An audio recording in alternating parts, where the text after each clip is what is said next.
And therefore, for the second time, welcome back to the WCS Challenger League Qualifier. We are in the afternoon session. For all of you who just tuned in, we're in the first round. We have a Terran versus Protoss. Starting to the top right is Arthur, the Protoss player, and to the bottom left of Daybreak in this first game of the best of three. We have StarTale Sound, who recently made a huge splash in the Korean scene after he was in the past successful at the Home Story Cup. He all-killed NS Hosa in the GSTL, so really good performance here. And we're going to find out if he can actually make it into the Challenger League, which was formerly known as Code A. Yeah, we'll see if he can do just that. This is a new era of StarCraft 2 with Code A. Obviously, it's now called the Challenger League, but this is the league below the most prestigious league in Korea, which is now WCS, and it's also still referred to as Code S, the top league. And these are new players who may have their first chance at going into the big leagues here. And Arthur, he's been around before, he's played in team leagues, but he's never really had his moment to shine. And for him, it's a little bit unique of a situation because he really wants to get in there and really show his stuff. Someone's trying to take a picture of us. We're casting, it's very distracting, but it's okay. It's just Yuta, one of our writers here. But and for Sound, on the other hand, yes, this is like an important moment for him. But at the same time, he's already proved himself quite a bit, so I don't think StarTale is going to be like disappointed with him in any regard, even if he loses to Arthur here. Yeah, the one thing that you always have when you're on one of those big teams is the chance to prove yourself in the team league. But of course, the individual league, this is what it's mostly about, and this is exactly where Sound want to go. He's one of those high-profile players.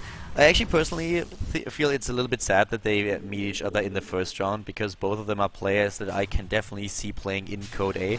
Sound maybe even going into the third round, trying to go into Code S, but Arthur is definitely a strong opponent, and him facing a player like Sound in round one, definitely a little bit unlucky here for him. Yeah, it's unlucky for both of them. They're not hitting a no-name player, and that's the thing. There's so many new Masters level players in this tournament that we've never heard of before that are trying their luck at this Challenger League.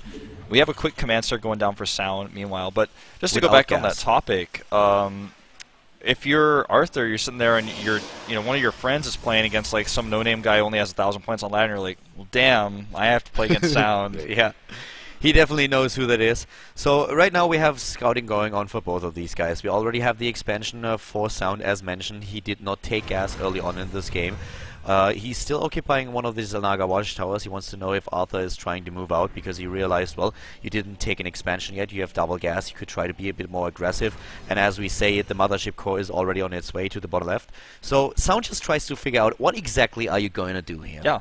What's really cool about Arthur's build is that he did triple in gas to get the Mothership Core, the Stalker, and the Warp Gate Research, and then he pulled 2 out, so now he's 2 and 2, so he can get a faster Nexus. So just a little bit of variation in his build. The Stalker could try to run by and see that command center, but he's got a good idea at this point. Yeah, he's still trying to get a glimpse of it, but now with the Mothership Core he can put on this aggression that we've seen already earlier today.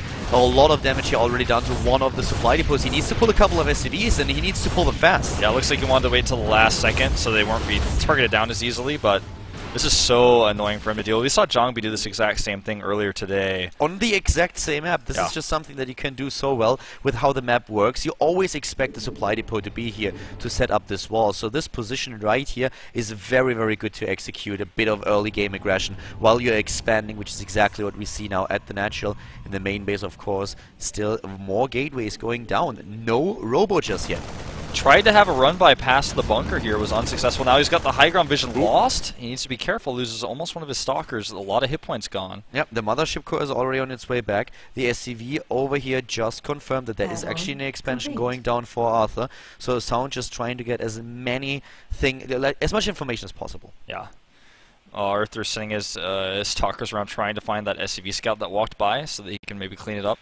Meanwhile, the Nexus is confirmed. He tries to get into the main base. We already saw Nexus. He wants to see what's your tech. Do you have a robo going down? A nice force field to deny. And he doesn't see anything. The robo is actually going down right now, but he doesn't see it. So that was really well done here by the Protoss player. And Arthur is really an underrated player. He was in StarTale for a long time. He's a very strong player, but he he didn't get any wins or any accomplishments that really put him on the spot and put him into the picture for especially the foreigners out there. So he's one of those guys that you should never underestimate. He's really good. Yeah, he's a backgrounder, meaning that he's just kind of playing off on the side, and nobody knows how good he is until he shines, and that's what he wants to prove himself here. Scan goes down. He wants to see what's going on in the main base. Doesn't get a ton of information. He gets, all the gates and the robo, but that's what he expected to see anyways. He doesn't know which one was first. He doesn't know if it's Twilight Council tech, no Forge. He just confirms what you already expected. He wants to make sure that there's no shenanigans going on. Yeah, not like a 6 gate or like a really fast Dark Shrine maybe that he might be able to spot. Exactly. We talked about the build against Terran where you go into a Warp Prism and the Dark Shrine. Of course, also Gateway heavy play is still very common in this matchup, something that you can pull off.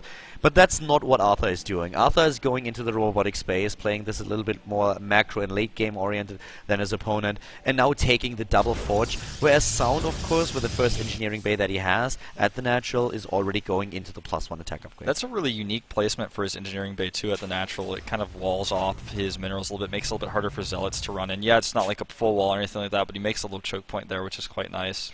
The map is kind of split at this point, both of them occupying one Xel'Naga watchtower, and as long as we don't really have medivacs in the game, by the way, the Observer here already ready to spot medivacs when they come out, the game gets, I don't want to say stale, but it gets a little bit more calmed down. Like, none of them is trying to put on some kind of harass or really do a lot of damage, just trying to play it safe for now. Yeah. Just patrolling, for example, this Marine to make sure no probe can see if there's a third base. And then, meanwhile, there's a probe just in the line of sight block to the north to spot any drops. There's the Observer next to the main. Second Observer going out to join him as well, just to get further coverage. Yeah, he already has 3 Observers on the map, so really quite a lot of them. And he will be able to spot what's going on. And Sound is not just walking straight to his opponent's base. He's actually trying to just walk around a little bit, try to dodge the vision of the Xel'Naga watchtower, maybe have a quick shot at the third base, have a quick look if he can take something down. Knows already that at this point there is no third, but this might be exactly the path that he's going down. I know he's actually going straight at his opponent, and Arthur reacts in time to save the Stalker at the Xel'Naga watchtower. Stalker is saved, moves Mothership Core into position. He can now use it to use Photon Overcharge. He just wants to wait for his additional Colossi. And, he's not researching range right now, so it looks like he's just going to be switching right into Templar Tech immediately after this with his 1-1 upgrades. There's the range upgrade, though, down a little bit late. Uh-oh! Here comes the Colossus. Good force field so far. The stim immediately being used. The medivacs are trying to get those units to the front, but of course we already have the force fields there. Could always try to lift, but he doesn't really have to. Damn, Arthur, he walked right into a trap. He walked into a watchtower blind, which you never want to do, but he reacted so quickly. The force fields were great here. Yeah, the force fields of this initial army, that one force field to deny the army from going up the ramp, that was insanely quick reaction time by Arthur. That was quite impressive. Sound definitely knows that he is not up against easy prey here. He knows that he has to be very careful. And we have him now going straight into the Ghost Academy while producing Vikings. And Arthur, he already got his Twilight Council.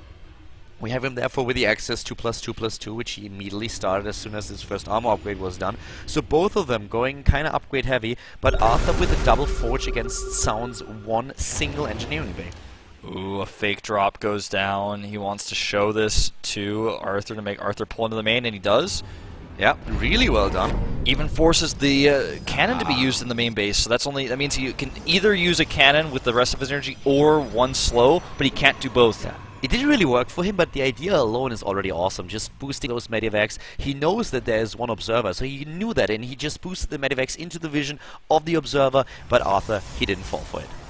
Yeah, and he knows that too with his factory, that the army didn't really move, so he decides not to go in there. The factory being on the high ground here is just such a nuisance for Arthur. It's not easy for him to take it out. If he moves forward, then he could be in a disaster. Now, this is the lazy boy push. He's pulling all the SCVs. He's not taking a third base in this game. He's going for it. The third base that there's none, that is something Arthur knows with the one Zealot that he pulled, and now he, of course, is aware what's going on here. Going into a Dark Shrine at this point, but that Dark Shrine is probably never going to see the light of day. Definitely not. 2+2 not done either, and here comes the Terran player. All the sentries are EMP'd. Only one sentry left. He needs to hit some force fields here, but he doesn't have a lot of time. SCV's running through, and it looks like very troublesome here for Arthur. He's losing his Colossus almost instantly. Yeah, he's losing way too much here. He's trying to make sure that he at least takes down a lot of these units, force feeding them out, not an option any longer without the energy on the sentries, and Arthur is going down. Sound takes game number 1 on Daybreak. Very impressive build here by the Terran player, and now heading, of course, into game number 2.